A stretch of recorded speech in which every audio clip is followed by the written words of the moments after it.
Welcome back to my channel for a Hasselblad X2D Mark II quick tip. That's a shorter video typically, and in this video I want to share something you might need for your daily work with your Hasselblad camera. My Hasselblad X2D Mark II by now has sensor spots, and here's an example of that. I hope you can see it in the way YouTube is presenting the video to you. And the reason why my sensor has sensor spots is because I exchanged lenses on this camera body like crazy. Not only in videos I posted on my channel, where I tested many different lenses on the same camera body, but also when I shoot on the go, replacing a zoom lens by a wide angle lens or, by a normal focal length lens, what have you. And I do this a lot, and it's totally normal that your sensor gets sensor spots. Now you can remove them in post-processing in Lightroom with the remove tool. Is very easy, but I think it's time actually to give that X2D Mark II for the very first time a proper sensor cleaning. And why not doing it live in front of the camera and sharing with you my workflow? Let's kick this off.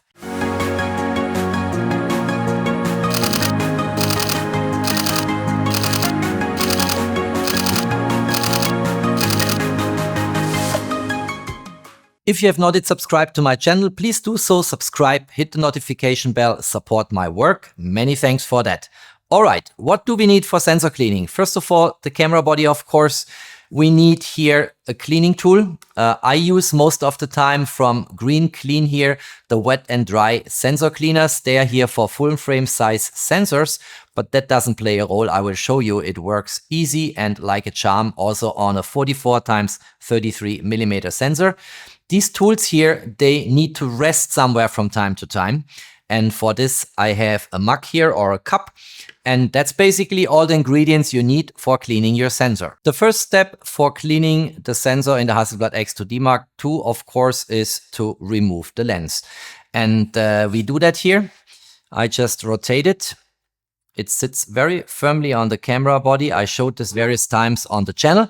And of course, we need a lens cap, because if we place this somewhere on the table, it might roll around. Let me show you, and accidentally drop off the table to the ground and get damaged. And it also is more dust vulnerable if it has not a lens cap. So make sure you have a lens cap, protect the lens, and it will give you a longer lifespan of a freshly cleaned sensor if you take these type of protection measures into account. The camera is now open. If you look here, and it's a huge sensor, it's a beautiful sensor. As I just said, 44x33mm. And when it catches dust or spots, whatever it is, we need to clean it. It is what it is. The second step is to actually get the cleaning tools ready. And we have here two. We can separate them.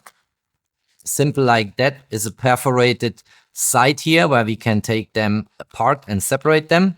And there is a wet form swab. That's the one we use first. And that will basically get the sensor spots away. And then there is a new dry sweeper, and that one will help to finally get the job done on the sensor. And we can open this here. And now the cup and the mug comes into play, of course. You see here, we can take this out. It's in an additional protective material here. And then you can move it here a little bit, and we get it out. Now, rule number one, and the only rule we have on these type of cleaning tools is never place them on the table. Because you don't know what actually is on your table, and you might have at the very end more dust and dirt on your sensor than you had before if you just place this sloppily somewhere on the table or somewhere else in your environment. So put it in the mug, and you see in this way, the essential part which actually gets in touch with the sensor is in the air and not resting on some material which might be dirty too. And then we have the wet one, and that looks slightly different and also is not separately protected. And you can see here, I think, that this is wet. And it's a cleaning liquid which does not harm the sensor, which is very important. Don't try to come up with your own creative solutions, what liquid you could use to clean a sensor. That's typically going wrong. Just stick to material which is dedicatedly developed for these type of purposes. Step number 3 is to switch on in-body image stabilization. And let me quickly illustrate why. I've mounted here now an LED light, and I want to show you how the sensor, if the camera is switched off, is reacting. You see how this is moving forth and back? I'm doing this with the dry tool here now. Look at that. I hope you can see it in the light of that LED lamp. This is really, really going forth and back. If I just touch the sensor and if you start to strongly wipe here and clean it, that mechanism underlying the in-body image stabilization might be damaged. So you cannot clean it if the camera is switched off. You see? Let me show this again. You see how this is coming forth and back here? If I go on the sensor with this tool. So you should be very careful here. And the way to do this is we switch the camera on.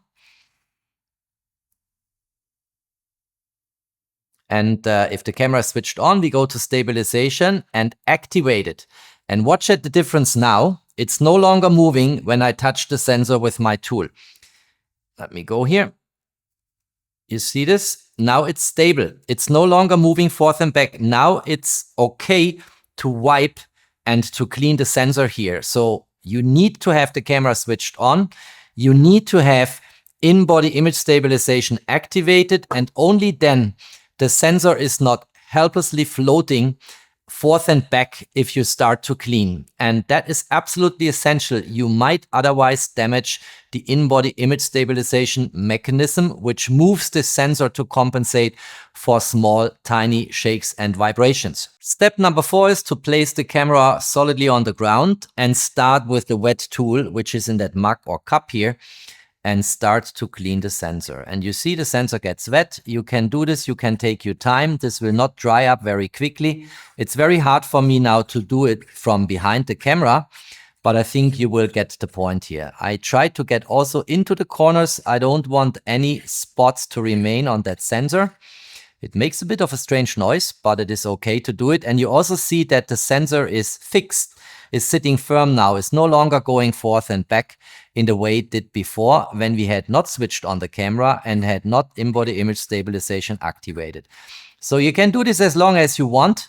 Don't apply too much force. Do it in a reasonable way. This is a camera sensor and not a shelf in the kitchen. So be reasonable with the force you apply, but make sure you capture all the corners, all the bezels and boundaries here, and you really get this sensor cleaned so that all sensor spots are gone. Make also sure you have appropriate lighting here. I'll stop here for the demonstration and we'll come to the dry tool now. And now just try to wipe the wet spots away. And you can also do this from the other side here. Get this fully cleaned. Also go to the corners. Make sure you really wipe it dry and get this fully free from any liquids and from any smear and being smudgy, whatever it is. And it will be like freshly out of box after that, I can guarantee to you. And you see there is no harm that this is not the sensor size. Of course, my life is easier if it is done for medium format size sensors, but I think it's not necessary. You can in the same way do this here. If after a while you check this and this is still not to your liking, and you could also use a magnifying glass here to check the sensor, of course. I typically do test shots after cleaning, and then if there is still dust or dirt on the sensor, I just repeat my exercise until everything is removed and I don't have this effort in post-processing. But you see, this looks pretty reasonable. I think here is still some part which needs to go away. And I can do this with the dry part, very likely. With the dry tool, sorry. I think this looks reasonable. Here's still some part which I don't like. Let me go here over this again with the wet tool and the liquid. This side I don't see very well from behind the camera. That makes it a bit more tricky for me. So let's go here. Let's do this again.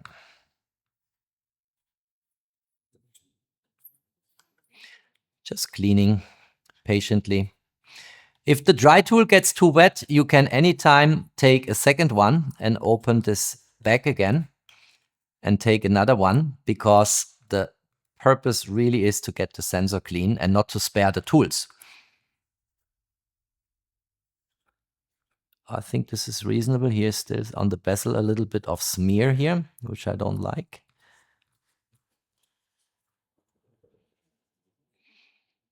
I think this looks good. What do you think? I don't see that much from behind the camera. That's my problem.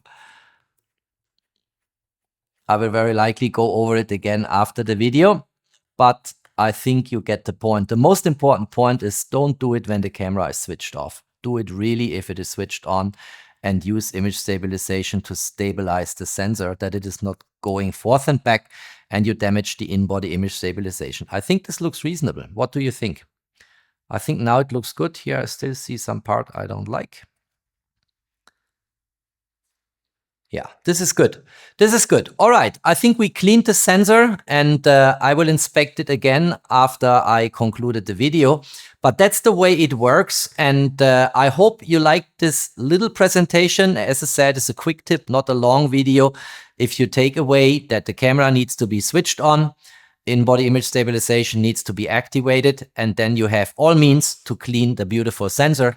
That's actually all I wanted to achieve. If you liked that video, don't forget to drop me a thumbs up. Stay tuned on my channel. There's always more to come.